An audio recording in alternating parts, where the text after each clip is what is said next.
हरि ओम हरि ओम।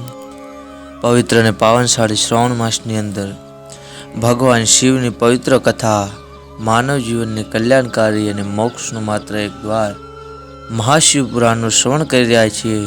ત્યારે આગળના વિડીયોની અંદર 10મા અધ્યાયની અંદર ભગવાન શિવે વિષ્ણુ અને બ્રહ્માજીને આપેલા ઉપદેશ અને પ્રણવ મંત્રની ચર્ચા એનું શ્રવણ કર્યું છે।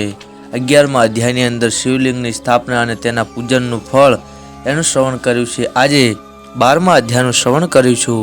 12મા અધ્યાયની અંદર શિવના તીર્થ ક્ષેત્રોનો મહિમા ગાવામાં આવ્યો છે।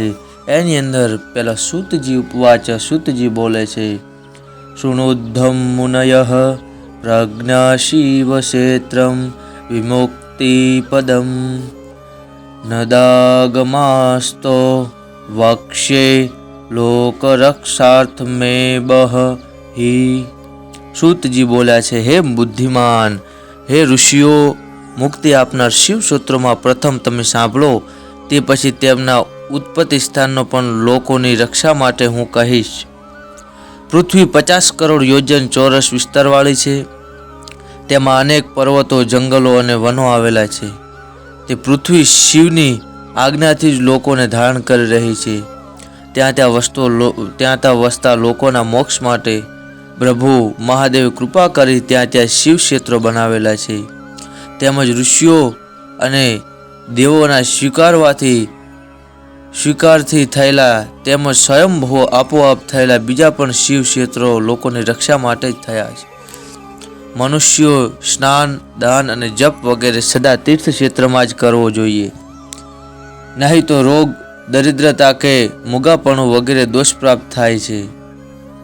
જો મનુષ્ય આ ભારત દેશમાં મરણ પામે છે તો સ્વયંભૂ બ્રહ્મદેવના સ્થાનમાં વાસ કરી ફરી તે મનુષ્યપણું પામે છે।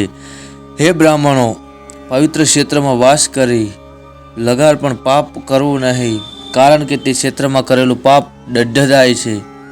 મનુષ્ય કોઈ પણ ઉપાયે પુણ્ય ક્ષેત્રમાં જ વાસ કરવો। સિંધુ દેશની સરદ નદીના કિનારે અનેક ક્ષેત્રો છે, તેમજ 60 મુખવાળી સરસ્વતી નદી પવિત્ર કહેવાય છે। તેના તે તીરે સમજુ માણસો વાસ કરવો, જેથી અનુકર્મ તે બ્રહ્મપદને પામે છે। હિમાલય પર્વતમાં નીકળેલી ગંગા નદી 100 મુખવાળી હોય પવિત્ર છે। તેના તીરે પણ કાશી વગેરે અનેક તીર્થ ક્ષેત્રો આવેલા છે। તેમાંય મૃગશીર્ષના બૃહસ્પતિથી થાય છે, ત્યારે તે તીર ગંગા કિનારે વધારે પવિત્ર ગણાય છે। સોનભદ્ર નામનો નદ 10 મુખવાળો છે, તે પવિત્ર અને ઈચ્છિત સિદ્ધિ આપનાર છે। ત્યાં સ્નાન તથા ઉપવાસ કરવાથી માણસ ઘણું પતિનું પદ મેળવે છે। નર્મદા નામની પવિત્ર મહાનદી 24 મુખવાળી છે। ત્યાં સ્નાન તથા ઉપવાસ કરવાથી વિષ્ણુનું પદ પ્રાપ્ત થાય છે। તમસા નદી 12 મુખવાળી છે અને રેવા નદી 10 મુખવાળી છે। મહાપવિત્ર ગોદાવરી નદી 21 મુખવાળી છે અને બ્રહ્મ હત્યા અને ગૌ હત્યાનો નાશ કરનારી તથા રુદ્રલોકને આપનારી કહેવાય છે। કૃષ્ણવેણી નામની પવિત્ર નદી સર્વ પાપનો નાશ કરનારી 18 મુખવાળી અને વિષ્ણુલોકને આપનારી કહેવાય છે। તુંગભદ્રા 10 મુખવાળી છે અને બ્રહ્મલોકને આપનારી છે। 9 મુખવાળી સુવર્ણ મુખરી નદી પણ પવિત્ર કહેવાય છે। બ્રહ્મલોકમાંથી આવેલ ત્યાં જ જન્મ ધારણ કરે છે। તેમજ સરસ્વતી, પંપા, કન્યા, શ્વેત નદી પણ પવિત્ર છે અને નદીઓના કિનારે વાસ કરવાથી માણસ ઇન્દ્રલોક પામે છે। સહ્યાદ્રીમાંથી નીકળેલી કાવેરી નામની મહાનદી મહાપવિત્ર છે। તે 27 મુખવાળી અને સર્વ કામનાઓ આપનારી છે। તે નદીના કિનારે સ્વર્ગ આપનાર તથા બ્રહ્માનું અને વિષ્ણુનું પદ આપનાર છે। તેમજ ત્યાંના શિવ ક્ષેત્રો શિવલોક તથા ઈચ્છિત ફળ આપનારા છે। ગુરુ તથા સૂર્ય જ્યારે મેષ રાશિના થાય ત્યારે નૈમિષારણ્યમાં તથા બદ્રિકાશ્રમમાં સ્નાન કરી પછી પૂજાદી જો કર્યું હોય તો તે બ્રહ્મલોક આપનાર થાય છે, એમ જણાવ્યું છે। તેમજ સૂર્ય જ્યારે કર્ક રાશિ થાય ત્યારે સિંધુ નદીમાં સ્નાન કરવું, કેદારનાથ ક્ષેત્રનું પાણી પીવું અને તેમાં સ્નાન કરવું તે જ્ઞાન આપનારા ગણાય છે. સિંહના બૃહસ્પતિ થાય છે ત્યારે સિંહ માસમાં ગોદાવરીમાં સ્નાન કરવું તે શિવલોક આપનાર છે. એમ શિવે પૂર્વ કહ્યું છે. સૂર્ય કે ગુરુ કન્યા થાય ત્યારે યમુના અને શ્રેણીમાં સ્નાન કરવું તે ધર્મલોક ગણાતા ગણપતિના લોકમાં મહાભોગને આપનારું ગણાય છે. તુલસીના સૂર્ય અને ગુરુ થાય ત્યારે કાવેરી નદીમાં સ્નાન કરવું તે વિષ્ણુના વચનના મહાત્મયથી સર્વ ઈચ્છિત આપનાર ગણાય છે. જ્યારે સૂર્ય અને ગુરુ વૃષ્કના થાય ત્યારે તે વૃક્ષ માસ આપતા નર્મદા નદીમાં સ્નાન કરવાથી માણસ વિષ્ણુ લોકને પામે છે. ધનના જ્યારે સૂર્ય અને ગુરુ થાય ત્યારે શ્રવણ મુખરી નદીમાં સ્નાન કરવું તે શિવલોક આપનારી છે એવું બ્રહ્મ વચન છે. મકરના જ્યારે ગુરુ થાય ત્યારે એ મૃગ માસમાં ગંગામાં સ્નાન કરવું તે શિવલોક આપનાર છે એવું બ્રહ્માનું વચન છે. અને બ્રહ્મલોક તથા વિષ્ણુલોકમાં ભોગો ભોગવી છેવટે તે મનુષ્ય જ્ઞાન મેળવે છે. માઘ માસમાં અને કુંભમાં જ્યારે સૂર્ય થાય ત્યારે ગંગામાં શ્રાદ્ધ, પિંડદાન કે તર્પણ વગેરે કર્યું હોય તો તે બંને વંશના પિતૃઓને કરોડો ફળનો ઉદ્ધાર થાય છે. મનીના જ્યારે ગુરુ અને સૂર્ય થાય ત્યારે કૃષ્ણા વેણીમાં સ્નાન કરવું તેનું ઉત્તમ ગણાય છે. તે તીર્થમાં તે માસમાં સ્નાન કરવું તે ઇન્દ્રલોક આપનાર થાય છે. ડાયા માણસે કાવેરી અને ગંગાનો આશ્રય કરી વાસ કરવો તેથી તત્કાળ કરેલા પાપોનો અવશ્ય નાશ થાય છે. કેવળ રુદ્રલોકને જ આપનાર પણ અનેક ક્ષેત્રો છે. તામ્રપર્ણી અને વેગવતી નદી બ્રહ્મલોક રૂપ ફળ આપનારી છે તેમજ તેમના રીતે પણ સ્વર્ગ આપનાર ક્ષેત્રો છે. વળી તેની વચ્ચે પણ પુણ્ય આપનાર ઘણી તીર્થો છે. ત્યાં વસનારાઓ ડાયા માણસો તેવું યોગ્ય ફળ મેળવે છે. દયાળુ બુદ્ધિશાળુ પુરુષોએ સદાચાર, સારું વર્તન અને શુદ્ધ ભાવના રાખી તે તીર્થમાં વાસ કરવો નહીં તો ત્યાં વસવાનું ફળ મળતું નથી. પવિત્ર ક્ષેત્રમાં કરેલું પુણ્ય ખૂબ જ વૃદ્ધિ પામે છે તેમજ ત્યાં કરેલું થોડુંક પણ પાપ ઘણું મોટું બની જતું હોય છે. જીવન માટે જરૂરિયાતવાળો માણસ તત્કાળ પાપ જે કરે છે તે પુણ્યથી નાશ કરે છે, કેમ કે પુણ્યને ઐશ્વર્ય આપનાર કહે છે. વળી હે બ્રાહ્મણો, તે પુણ્ય કાયિક, વાચિક તથા માનસિક પાપનો નાશ કરે છે. અનેક કલ્પોથી ચાલ્યું આવતું માનસિક પાપ તો વજાલેપ જેવું જ છે, એટલે તેનો નાશ તો ધ્યાનથી જ થાય છે, બીજી રીતે નાશ પામતું નથી. વાણીનું પાપ ઘણા જપવાથી નાશ પામે છે. શરીરનું પાપ દેહ શોષણ કરવાથી અને ધનથી કરેલું પાપ દાન કરવાથી નાશ પામે છે. બીજી રીતે કરોડો કલ્પોએ પણ તે નાશ પામતું નથી. કોઈ વખત વધારે વધી ગયેલા પાપથી પુણ્ય પણ નાશ પામે છે. પુણ્ય અને પાપના 3 ભાગ હોય છે.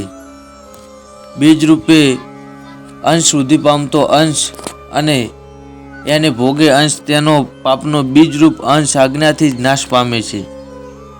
વૃદ્ધિ રૂપે અંશ ઉપર કહ્યું પ્રમાણે નાશ પામે છે અને તેનો ભોગરૂપ અંશ ભોગવવાથી જ નાશ પામે છે. પણ બીજા કરોડો પુણ્યો કરવાથી તે ભોગાંશનો નાશ થતો નથી. બીજી રૂપી ફણોજ જો નાશ પામે તો બાકી રહેલા પાપો અને ભોગવવાથી નાશ પામે છે. તે પાપ ભોગવવાના કાળે દેવાનું પૂજન કરવાથી, બ્રાહ્મણોને દાન દેવાથી તેમજ તપમાં વૃદ્ધિ કરવાથી મનુષ્ય તે પાપો ભોગવી સહન કરી શકે છે. માટે સુખ ઈચ્છનારાઓએ પાપ કર્યા વિના જ તે ક્ષેત્રોમાં વાસ કરવો જોઈએ. તપોદ વિદ્યાચ કાલેન ભોગ સહસ્ત્રો ભવેણુણામ તસ્માત પાપમ કૃતેષ્વ વસ્તસ્ય સુખમિચ્છન્તાઃ. ઇતિ શિવ મહાપુરાણમાં પહેલી વિદ્વેશ્વર સંહિતામાં શિવ તીર્થ ક્ષેત્ર મહિમા નામનો 12મો અધ્યાય સમાપ્ત થાય છે. 13મા અધ્યાયનો પ્રારંભ થાય છે. 13મા અધ્યાયની અંદર નિત્યક્રમ અને ગૃહસ્થ ધર્મ વિશેની ચર્ચા છે. એની અંદર પહેલા ઋષિઓ ઉપવાચ, ઋષિઓ બોલ્યા છે. સદાચાર શ્રાણવાયુઃ યેન લોકાન યદેવ જ બુંધ ધર્મં ધર્માયાનમ બ્રૂહિ સ્વર્ગનારદાસ્તથા. ઋષિઓ બોલ્યા છે, તમે સદાચાર જલ્દી સાંભળો, જેથી સમજુ માણસ લોકોને જીતી શકે છે. એ ધર્મમય તથા અધર્મમય અને સ્વર્ગ તથા નરક આપનાર આચાર તમે કહો. ત્યારે સૂતજી બોલ્યા છે, સદાચાર વાળો વિદ્વાન બ્રાહ્મણ નામથી બ્રાહ્મણ છે, કેમ કે વેદ તથા તેના આચાર વાળો બ્રાહ્મણ આ સદાચાર વેદ તથા વેદાંગ 4 તથા 3 ગુણોને લીધે બ્રાહ્મણ છે. બાકી એક ગુણો વાળો ખાલી નિર્દજ છે. થોડા આચરણ વાળો, થોડો વેદ જાણનાર અને રાજાની સેવા કરનાર બ્રાહ્મણ ક્ષત્રિય બ્રાહ્મણ છે. બહુ જ થોડા આચરણ વાળો અને ખેતી તથા વેપાર કરનાર બ્રાહ્મણ વૈશ્ય બ્રાહ્મણ છે.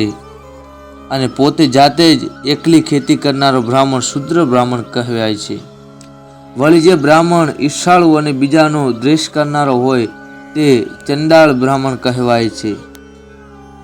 પૃથ્વીનું પાલન કરનારો રાજા ગણાય છે અને બધા જ ક્ષત્રિયો મનાય છે. ધાન્ય વગેરે વેપાર કરનારો વૈશ્ય કહેવાય છે અને બીજા વણિક વાણિયા કહેવાય છે. બ્રાહ્મણ ક્ષત્રિય અને વૈશ્યની સેવા કરવા ઈચ્છનારો શુદ્ર કહેવાય છે. ખેતી કરનારો વૃષલ જાણવો અને બીજા બધાને દયુષ્યો ચોર લૂંટારા જાણવા. દરેક પરોઢીએ ઉઠી પૂર્વ દિશા તરફ મુખ રાખી દેવતા, ધર્મ, અર્થ, તેના કલેશો તેમજ આવક અને ખર્ચનો વિચાર કરવો.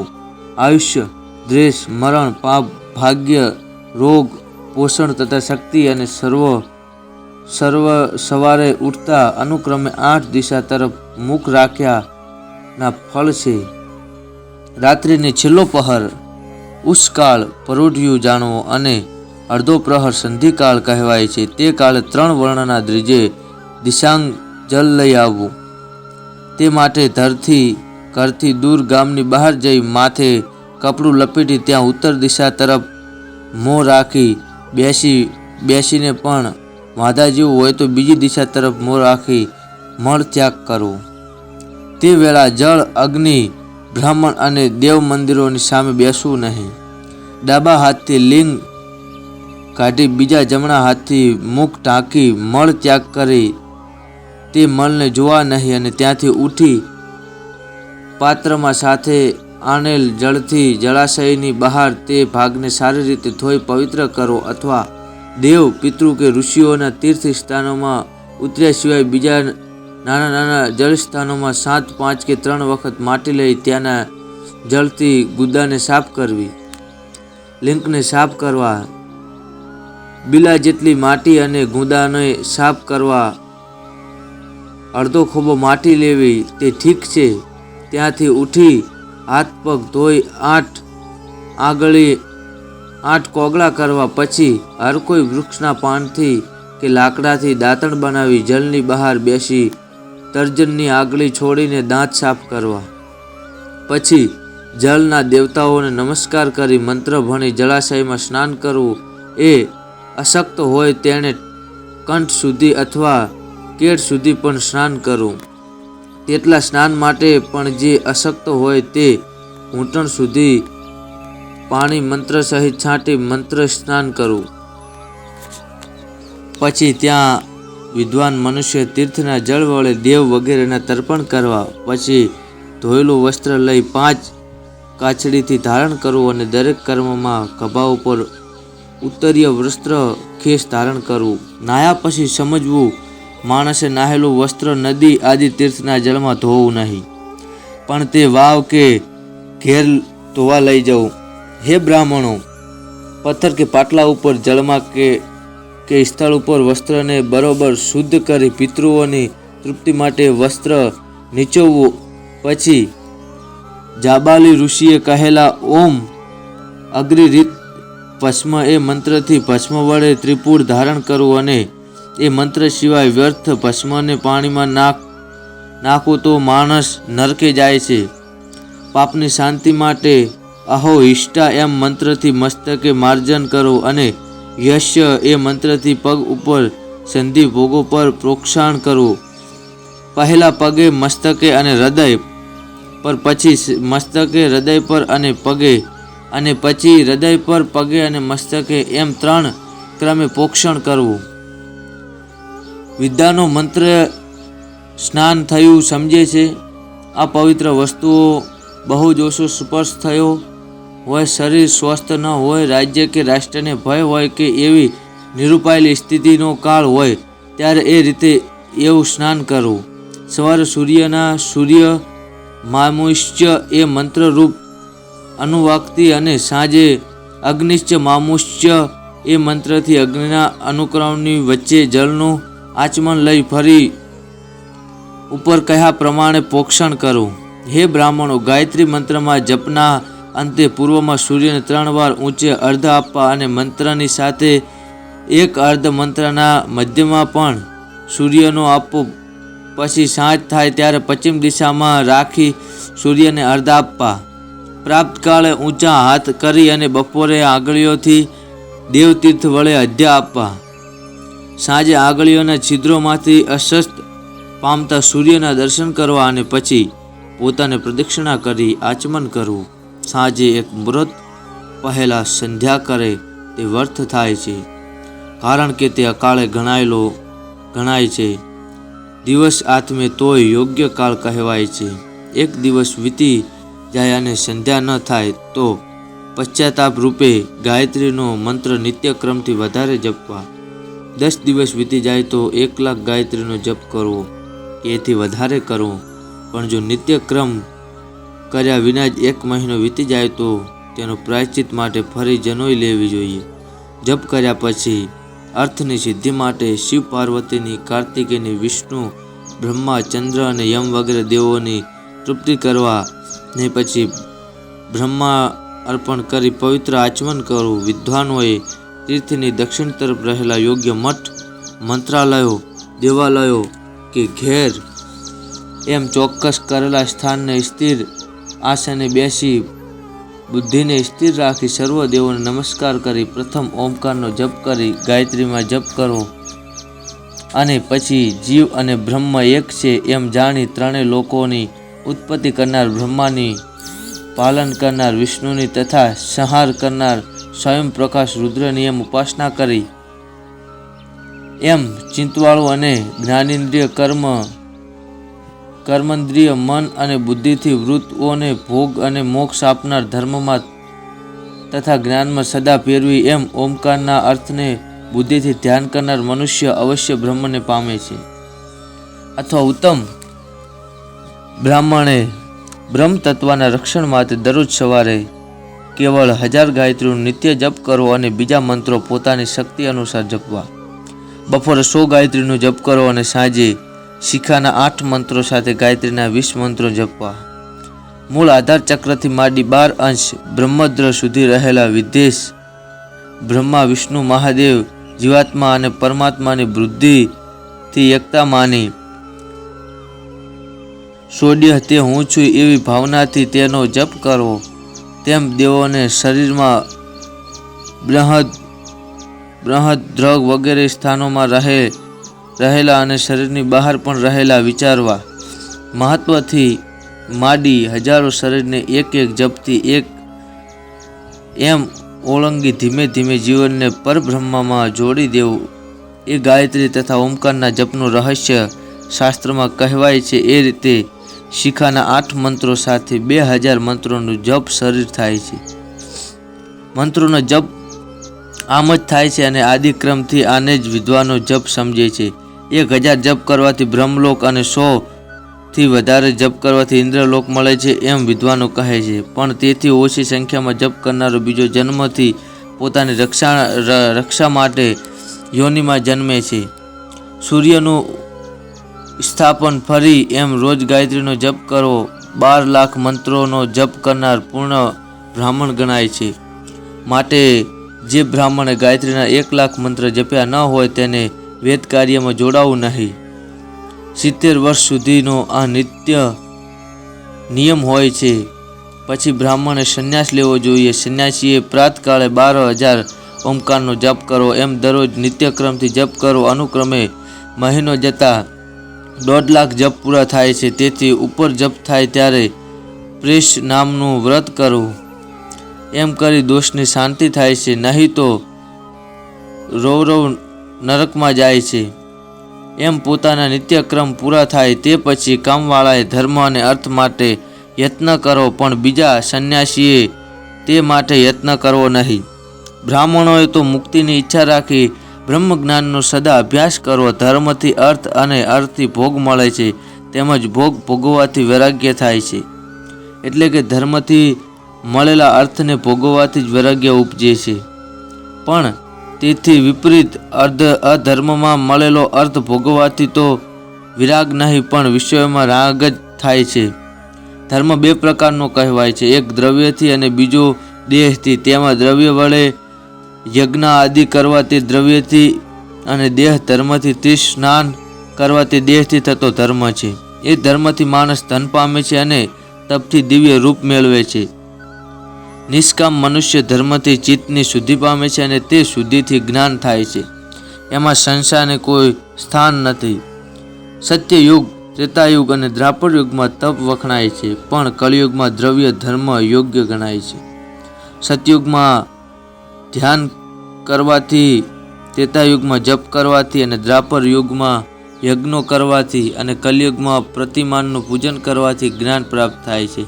જેવા પુણ્ય કે પાપો હોય છે તેવું જ ફળ મળે છે.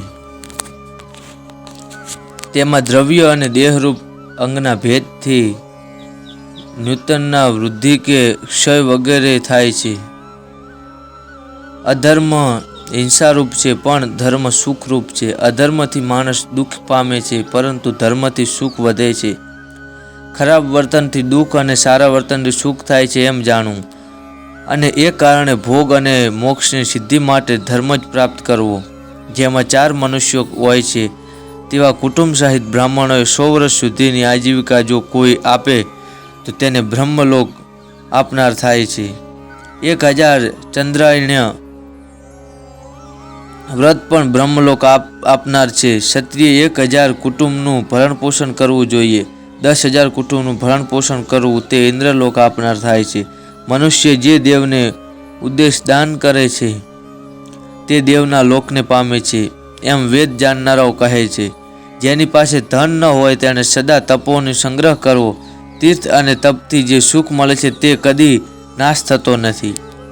હવે નીતિથી ધન મેળવવું જોઈએ તે હું તમને સાવધાની થઈ જાઓ જણાવું છું.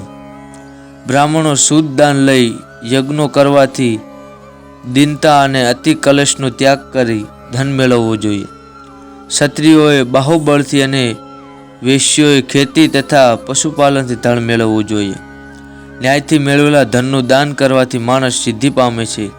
ગુરુ કૃપાથી જ્ઞાન સિદ્ધિ થાય છે, પછી દરેક મોક્ષની પ્રાપ્તિ થાય છે અને મોક્ષથી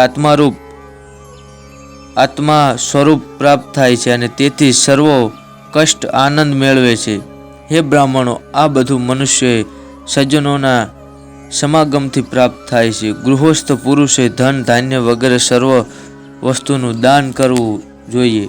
પોતાનું હિત ઈચ્છનારાઓએ જે કાળે જે વસ્તુઓ ફળ કે અનાજ ઉત્પન્ન થાય છે તે સર્વનું બ્રાહ્મણોને દાન કરવું જોઈએ. ભૂખના રોગને દૂર કરવા અન્ન અને જળ સદા આપવું. ખેતર અને ખેતરનું અનાજ તેમજ કાચું અને રાંધેલું અનાજ એમ 4 પ્રકારનું અન્ન છે. જેનું અન્ન જમી જે માણસ કઈ ધર્મ શ્રવણ કરે છે તેથી થયેલા પુણ્યનો અડધો ભાગ તે અન્ન દાન કરનારને મળે છે. તેમાં સંશયને કોઈ સ્થાન નથી. દાન લેનારે તે લીધેલા દાનથી પોતાને જે પાપ લાગે છે તેની શુદ્ધિ દાનથી અથવા તપથી કરવી જોઈએ નહીં, તો તે રૌરવ નરકમાં જાય છે. પોતાના ધનના 3 ભાગ કરવા: ધર્મ માટે, ધનની વૃદ્ધિ માટે અને પોતાના ભોગ માટે. તેમજ ધર્મને અનુસરી તે નિત્ય નૈમિત્તિક અને કામ્ય કર્મો કરવા. ગૃહસ્થે ધનના વૃદ્ધિના ભાગથી ધનનો વધારો કરવો અને ભોગમાં અંશથી પોતાને હિતકારી અને માપસર આહાર વિહાર વાટે ભોગ ભોગવવા. ખેતીથી મેળવેલા ધનમાં પોતાનો નાશ કરવો માટે તેમાંથી 10મો ભાગ દાન માટે કાઢવો. બાકી રહેલા ધર્મ આદિ કરવા, નહીં તો તે રવ નરકમાં જાય છે, અથવા પાપ કરવાથી વૃદ્ધિ થાય છે, અથવા પાપ કરવાથી વૃદ્ધિ થાય છે, અથવા ધાન્યનો નાશ થાય છે. ચતુર વેશ્યોએ વ્યાજ કે વેપારમાંથી મેળવેલા ધનનો 6ઠો ભાગ દાન માટે કાઢવો. ઉત્તમ બ્રાહ્મણોએ શુદ્ધ દાન જો લીધું હોય તો તેમાંથી 4થો ભાગ દાનમાં દઈ દેવો. ધન જો અકસ્માત મળી આવે તો તેમાંથી 3 ઉત્તમ દ્વિજવર્ણોએ અડધો ભાગ દાનમાં દઈ દેવો. બ્રાહ્મણોએ કોઈ દુર્જન પાસેથી દાન મેળવ્યું હોય તો તે બધું સમુદ્રમાં નાખી દેવું. દરેક સુપાત્રને બોલાવી પોતાના ભોગની સમૃદ્ધિ માટે આદર સાથે દાન કરવું. કોઈક માગવા આવે ત્યારે તેને માગેલું પોતાનું શક્તિ અનુસાર આપવું. બધુએ સદા પોતાની પાસે હોય છતાં આપવા કબૂલ્યા છતાં માગેલી વસ્તુ ન આપે તો તે બીજા જન્મમાં તેનો દેવાદાર બને છે. હે બ્રાહ્મણો, ડાયા માણસો બીજાના દોષો કહેવા નહીં. તે જ બીજાનું જોયેલું કે સાંભળેલું કંઈ ખરાબ વર્તન દ્વેષને લીધે કોઈને કહેવું નહીં. સમજુ માણસે સર્વ પ્રાણીઓના હૃદયમાં રોષ થાય તેવું વચન બોલવું નહીં. બંને સંધ્યાકાળે ઐશ્વર્ય અને સિદ્ધિ માટે અગ્નિહોમ કરવો.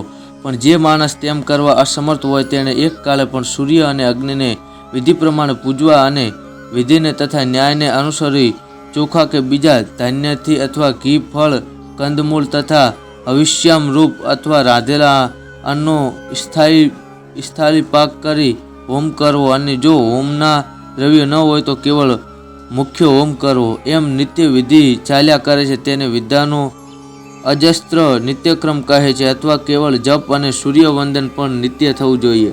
એ રીતે આત્માનું હિત તથા અર્થ દરેક પુરુષાર્થ મેળવવા ઈચ્છનારા વિધિ પ્રમાણે નિત્યક્રમ કરવું જોઈએ. બ્રાહ્મણ દેવપૂજન, અગ્નિપૂજા અને વડીલોની સેવામાં તત્પર તથા બ્રાહ્મણોને તુપ્ત કરનારા સર્વ પુરુષો સ્વર્ગ પામનારા થાય છે. અગ્નિ પૂજા પરા નિત્યમ ગુરુ પૂજારતાસ્તથા બ્રાહ્મણા તૃપ્તિકરાઃ સર્વસર્ગસ્ય ભાગિની. ઇતિ શિવ મહાપુરાણમાં પહેલી વિદ્વેશ્વર સંહિતામાં નિત્ય ક્રમ વર્ણન નામનો 13મો અધ્યાય સમાપ્ત થાય છે. આવતીકાલે આગળના અધ્યાયનું શ્રવણ કરીશું. એ જ સાથે હરિઓમ હર હર મહાદેવ.